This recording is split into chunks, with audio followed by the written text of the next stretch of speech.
Everyone, Humper here with Router Guides. We're back with another sales engineer video, and we're also going to do a combo. We're going to test out some new microphones from DJI. These actually aren't that new, but I just bought them last week, so might as well test them out. Got a good question from one of my viewers. What if a sales engineer doesn't hit their quota? So can you get fired? What happens if you totally suck, in terms of hitting your quota, 20%, 30%, or something like that. Good news is that generally, I don't think I've ever seen a sales engineer get fired within my circle. I don't think I've seen anyone get fired or laid off or let go for not hitting their quota. That's the sole reason of not hitting the quota.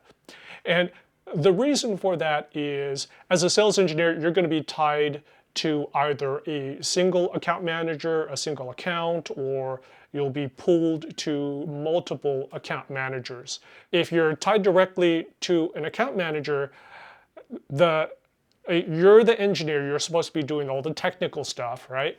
And then the account manager is doing the heavy sales stuff. And so if deals aren't hitting, and you're doing the best you can, you're doing the POCs, you're doing the demos, you're doing everything that a SE should be doing, you're learning stuff, then you will, no matter what number you hit, or what number you end up with, whether it's 10%, whether it's 80%, whatever it is, you are all right. In fact, I'll give you a good story.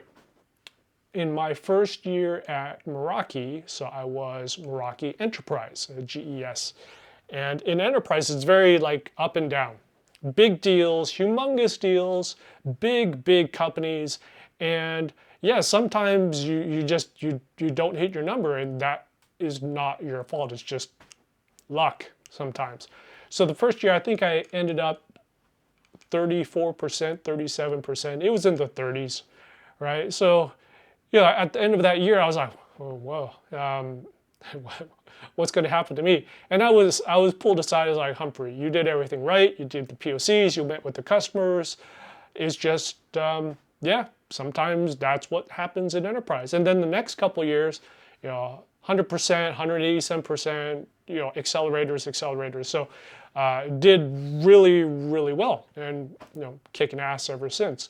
Okay, so let's say the first year you end up at 20%, in the second year you end up at 30%, and it's the same account manager. People will start examining why that is. That's a little strange, right? Well, 2 years of under 50%, what's going on here? So they're going to be seeing, is the account manager doing the right things? Are you doing the right things? But you will get less scrutiny than the account manager. They're really going to hit that account manager. And generally for account managers, if you have one bad year, it's not the end of the world, especially if that account manager has had several really good years. So this could be what we call a reset year. And we'll make a different video about that, but it's almost expected to where if you have 3 to 4 really good years and then you tank on the recent year, then okay, yeah, it sucks, but it was kind of expected to happen.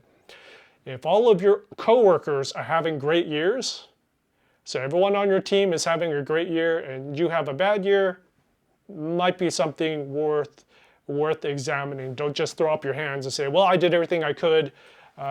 You may have a problem there. And also another thing that is the reverse is, let's say everyone on your team is having a bad year. For example, when COVID first came out, so this would be in the early 2020, many tech salespeople had a terrible first half of the year, or maybe even the whole year, because everyone's locked down, no one's selling, no one's meeting, no one's getting on a plane. So in that case, yeah, if you don't hit your number, it's not a big deal because everyone didn't hit their number. Okay, I hope this video has been useful to you. If you like it, like, subscribe. If you have any further questions, I make a lot of videos from the questions in the comment section of YouTube. So yeah, shoot a question my way, and if it's interesting, I'll make a video of it. All right, take care, stay safe, and I'll talk to you later.